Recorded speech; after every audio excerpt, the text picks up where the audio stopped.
Mutual Broadcasting System presents The Zero Hour. Sponsored in part by Quaker State Motor Oil and National Presto Industries. This is The Zero Hour on Mutual Radio.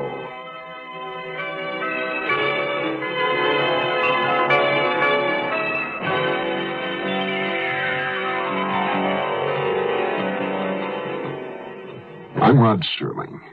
You're listening to The Zero Hour. Rest your eyes.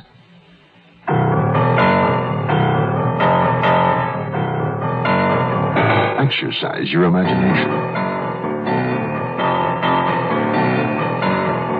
This week, Bill S. Ballinger's best-selling novel, The Pursuit of a Damned Couple.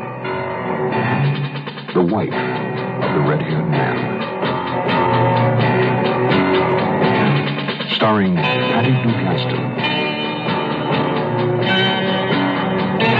John Astin,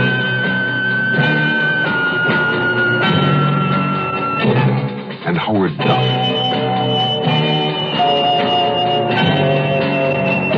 In Elliot Lewis's production of The Zero Hour.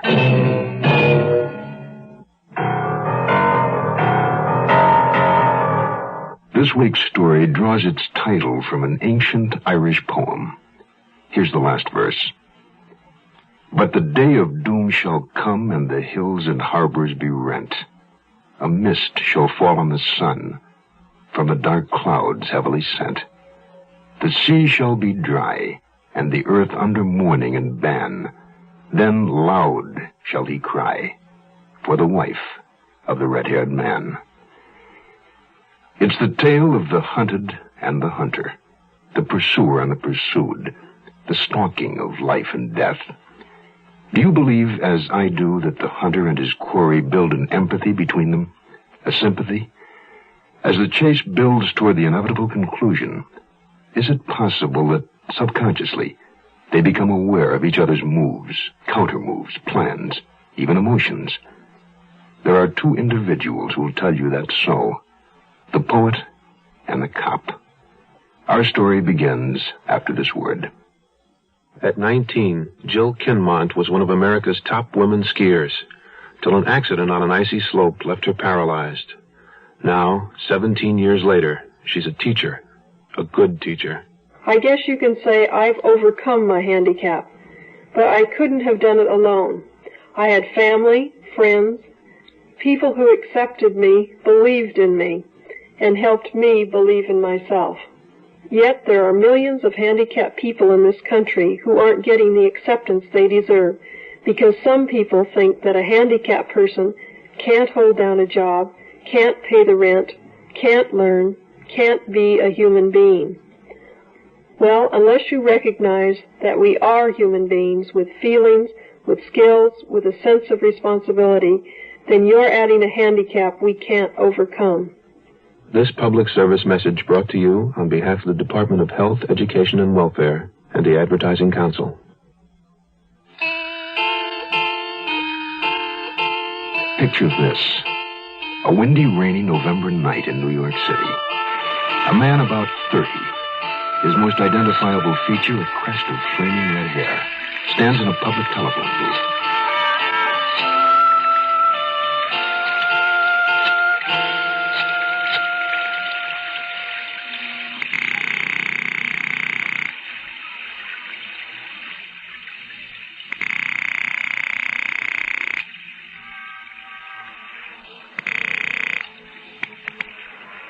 Hello? Hello? Mrs. Rohan? This is the Turner house. There's no one. Rohan? Did you say Rohan? Hello? Who is this?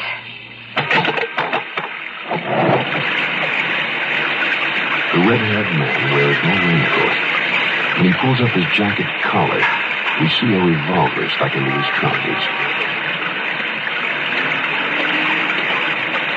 The red-haired man walks to the end of the street, where he turns and is lost to our view. His destination is East Vanderbilt Place, a small exclusive street near the river, where large apartments cost a lot of money. Inside one of them, a married couple, Albert and Mercedes Turner. You're very quiet. What? Oh, am I? I'm sorry. Would you care to tell me who called? There wasn't anyone. I heard you asking questions. You told someone this was the Turner house. You said another name. What was it? I've forgotten. It wasn't anything. It couldn't have been. You lie badly. And you lie a great deal of the time. Don't, Albert. Please, don't bait me. The door? Yes. Shall I? No. No, I'll get it.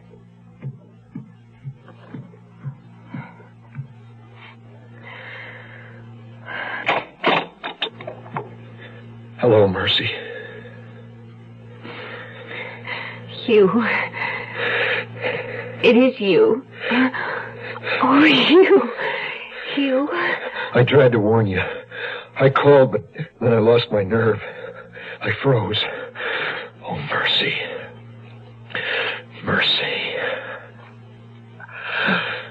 Mercedes? Who's at the door? Mercedes? Come in, Hugh. Who is it? It's someone who... Albert, it's someone who... It's all right, Mercy. It's all right.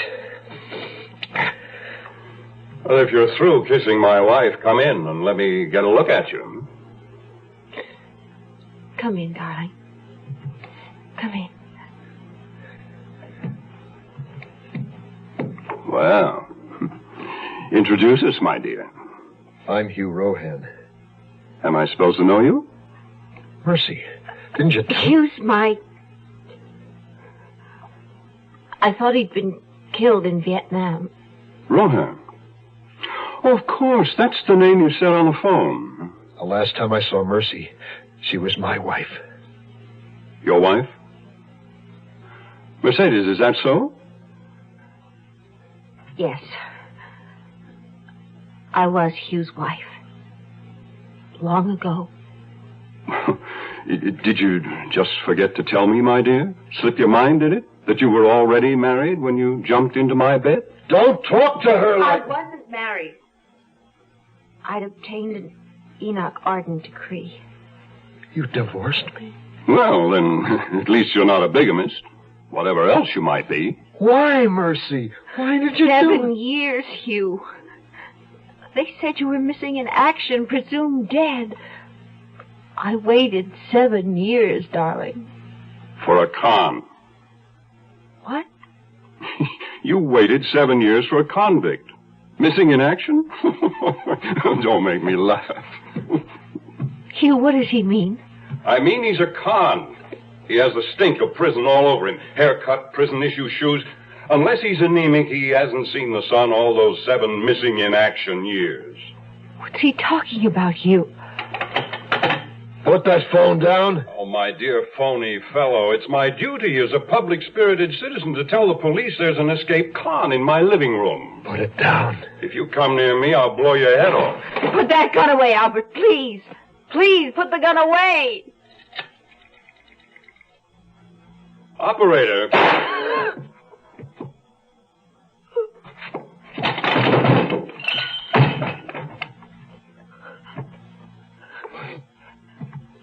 Albert? He's dead. You shot him. He was going to call the police and spoil it. I waited 7 years, Mercy.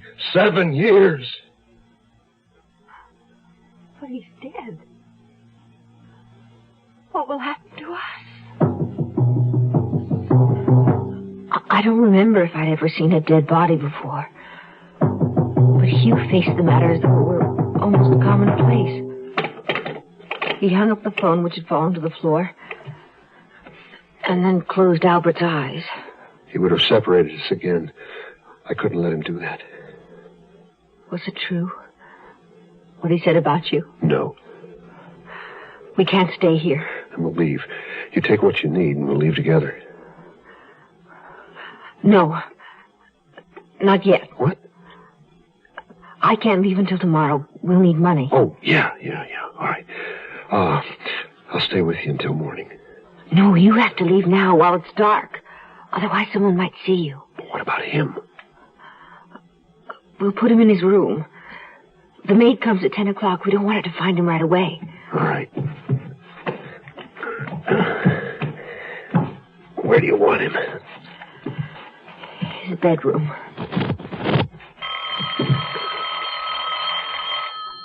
I better answer it. It might be the operator. Maybe she traced his call. Where's this bedroom? Through that door, the room on the right. Oh, if that's the operator, tell her everything's fine. We were playing a game and the phone fell off the table. Hello? Al? What? Al there? Albert? Did you want to talk to Albert? Let me talk to Al. Who is it? Is that the operator? Someone wants to speak to Albert. Not Albert, Al. What's the matter? Are you drunk? I want to talk to Alan. Alan Fox. My goodness, can't you understand a simple request? Alan Fox. That's it. You have a wrong number. There's no one here by that name. Oh, I'm most extremely sorry. I thought it was someone... I don't know, someone who heard us or saw us through a window. I was frightened. It's all right. Everything's all right now. We're together. Yes. And we'll always be together because that's how it was meant to be. Go now, while it's dark. I'll get the money in the morning. Then come to the rooming house where I'm staying. Here's the address. I wrote it down so I wouldn't forget. All right. In the morning. Good night. Good night. Some gifts don't do anything, but Presto gifts do almost everything. Presto gifts, they do things for a woman. Give her the famous Presto pressure cooker. It'll cook a surprising number of things for her, surprisingly fast. 3 times faster than pots and pans. Presto gifts, they do things for a woman. Give her Presto's jumbo fry pan, big enough for a complete dinner for 8. And the handles are removable, so it's easy to clean and store. Presto gifts, they do things for a woman. Give her an easier way to broil. The brand new Presto vertical broiler broils both sides at once, then comes apart for easy cleaning. This year, give the gifts that do almost everything. Give Presto gifts. Presto gifts, they do things for a woman. We'll return to our story in a moment. Where does today's girl learn to be tomorrow's woman? At the movies? On television? Helen, darling, your floors are so shiny. Yes, John. I used Brand X polish just this morning. Brand X. Helen, will you marry me? Somewhere between the super sex symbol of today's commercialism and TV's Brand X image, impending womanhood is alive and well. And where is that somewhere? Wherever there are campfire girls.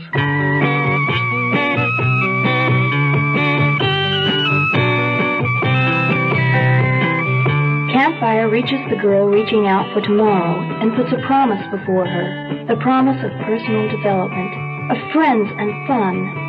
The promise of womanhood. Campfire takes today's girl to tomorrow.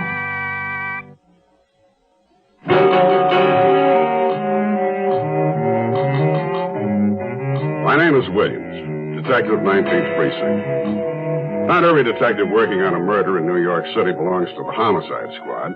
A detective from the precinct where the killing occurs is also assigned to it. East Vanda's place is in the 19th, and therefore the report of Albert Turner's death came over our desk, and I went out on it. The medical examiner and the technical services crew were already there when I arrived. Williams, over here. Hey, you precinct guys sleep in or what? It's almost noon. Only got it half hour ago. Went homicide here. Half hour ago. I just got there. Oh, this is quite some beautiful layout. Yeah, it's class. Real dough. Who reported it? The maid, Thelma Jordan. She found the body. Miss Jordan? Turner's her boss. She'll tell you about it. Yes, Mr. Scores. This is Detective Williams here, Miss Jordan, 19th Precinct. He'll be working with me on this. Hello. Tell me where you found Mr. Turner. Well, the poor man was in his bedroom. I thought he was asleep, lying in bed, covers all drawn up. He live here alone? Oh, no, sir. They're married. There's a Mrs. Turner? Oh, yes, indeed. Well, where is she? Well, I'm sure I don't know. She wasn't here this morning when I came in. She at work? Oh, no, sir. She don't work. Well, isn't Mr. Turner usually up and around? Oh, yes, sir, but this morning Miss Turner left me a note. Here. Let me see that. Thelma, Mr. Turner wasn't well last night. Don't awaken him. He needs the rest. Mercedes Turner. Dr. Branch from the medical examiner's office. He's with the body. What do you suppose happened to Mrs. Turner? I can't even guess. Morning, Will. Doc? What happened? One shot straight in the ticker. Fully clothed. Suit, shoes, lying under covers. Tell me, Doctor, did you close the eyes? No, but somebody did. Who? His wife? Remind me to ask her when we find her. Also, how come she didn't notice a dead husband in the bedroom? This is a man's room. Apparently, they had separate bedrooms. How long's he been dead? It's a guess. I'd say since around midnight. Another guess for you, Doc. Possible suicide? Negative. No powder stains in the front of his shirt. There's at least none I can find without a microscope. Besides, There's no gun. That's right. There is one. We haven't found it yet.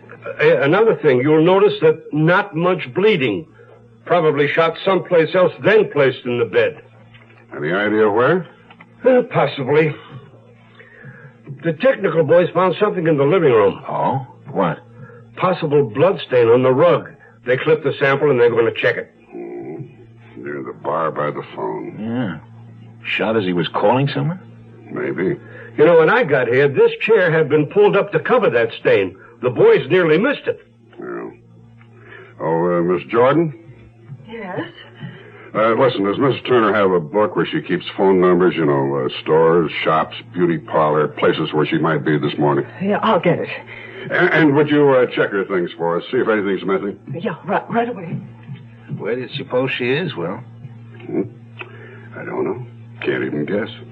Think maybe something's happened to her? It's possible, Scores. It's very possible.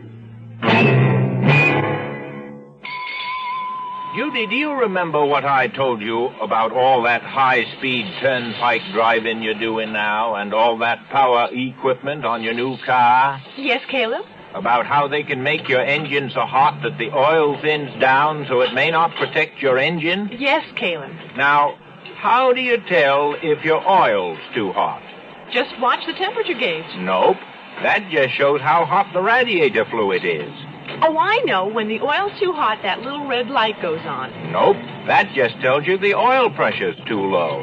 Well, how do I tell if my oil's too hot? Fact is, you can't. Then how do I know my engine's protected? Make sure you're using quality oil like Quaker State. Quaker State's specially made to stand up to high engine heat so it can keep right on protecting like an oil's supposed to. Is that the reason you always recommend Quaker State? That's one reason. Quaker State your car to keep it running young. The Zero Hour continues after this. This land is your land. This land is my land. From California to the New York Island. From the Redwood Forest to the Ocean water. This land was made for you and me. America, the greatest nation on earth. But as our country continues to grow, it must face the problems of expansion, such as the now ominous shortages of fuel and energy. There are ways you can help conserve these vital resources. Reduce thermostat settings by 2 or 3 degrees. Shut off lights and heat in rooms not in use. And reduce the consumption of electricity in late afternoon or evening.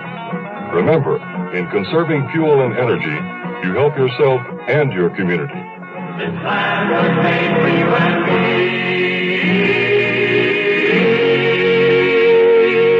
This public service message is presented by the President's Office of Emergency Preparedness and the Office of Consumer Affairs.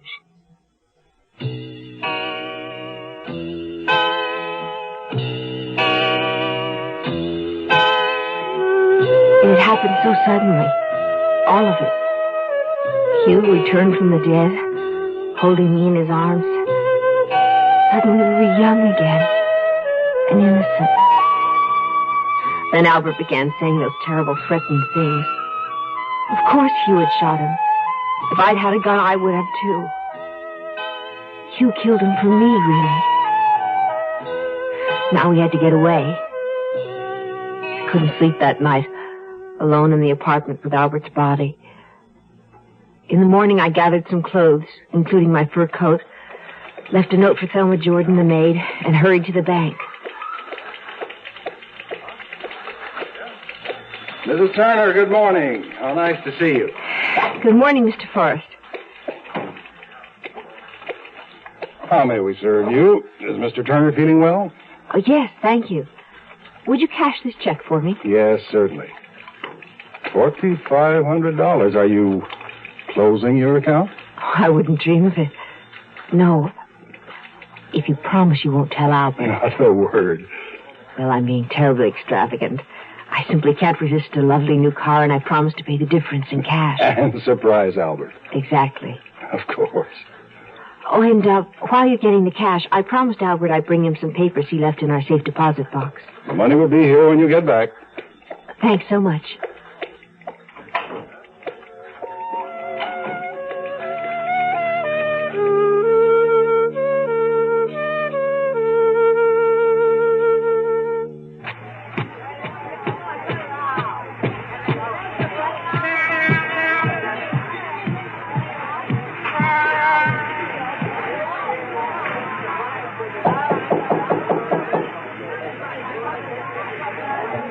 Hugh?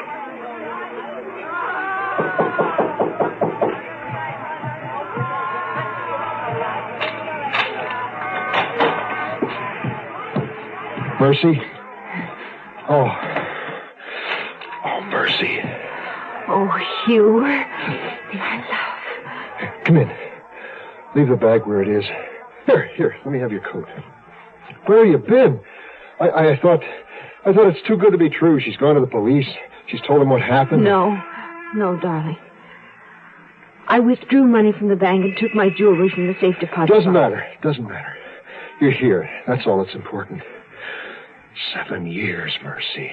I waited 7 years to be with you. 7 empty years. I just don't seem to be able to function without you. Hugh, what did Albert mean when he called you a convict? Oh, nothing. Forget it. Come on, come here. Come here with me. Here, sit down.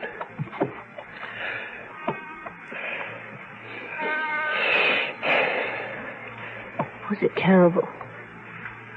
All those years? I told you, I'm not complete without you. Oh, Mercy. We can't stay here, darling. The police will be looking for us. I know. Hugh? Yeah. I felt the same way. Incomplete. All the while you were gone. You're all I've ever really had, my darling. You're everything that makes me warm and soft. Oh, Hugh. There's certain procedures you set in motion after a homicide. You look at the deceased's enemies. You question everyone who might know something about what happened at the time of the crime. You make sure the lab is checking fingerprints and possible blood stains, lost bits of hair, anything and everything. My job is trying to solve a puzzle. When you first begin, there's nothing there. Yes, sir, I certainly will. Hey, who was that? The commissioner. Want to know what we have. They're asking questions upstate, you know. Well, tell me, Will. What has the 19th been able to come up with, and how long? 6 hours since we got the call? Well, we have a dead man and a missing wife. I called the phone numbers the maid found for me, beauty parlor and such. No one's seen her for the last day or so. The lab's pretty sure Turner was shot in the living room. They think that bloodstain near the phone will match his type. That's great. Turner shot in the living room near the phone. With a bullet in his heart, he walks into the bedroom and gets settled down under the covers, which is where he expires. Which leaves us at square one. Someone shot Turner in the living room, carried him to the bedroom, shut his eyes, then left the premises for who knows where.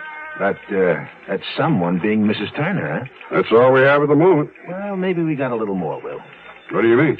According to the maid, Mrs. Turner's overnight bag is missing, along with a few dresses, shoes, and things, and a fur coat, some bracelets, earrings, etc. Mm-hmm. All right. We'll find the lady.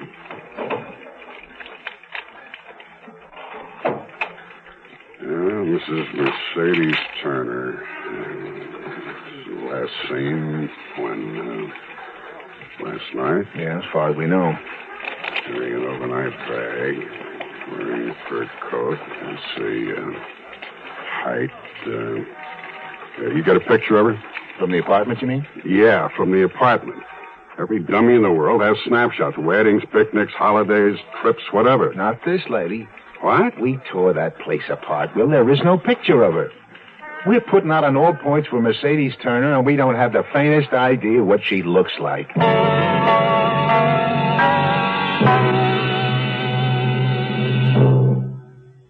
You are listening to Mutual's presentation of The Zero Hour.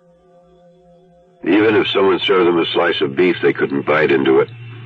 Their teeth are too weak. I'm not talking about some people off in Africa or Asia. I'm talking about Americans. American children.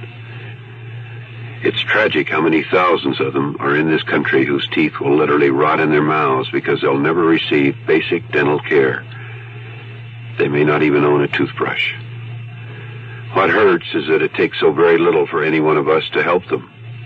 The same dollar, for instance, that buys you 2 packs of cigarettes can buy 3 American children the first toothbrushes they've ever owned. I'm Cliff Robertson. Won't you give up some cigarettes so some American children can have their first toothbrush? Send your dollar to Americans for Children's Relief, Box 5050, Stamford, Connecticut. Box 5050, Stamford, Connecticut. $1. And, of course, if you can afford more, give more. This land is your land. This land is my land. From California to the New York Island. From the Redwood Forest to the ocean water. This land was made for you and me. America, the greatest nation on earth.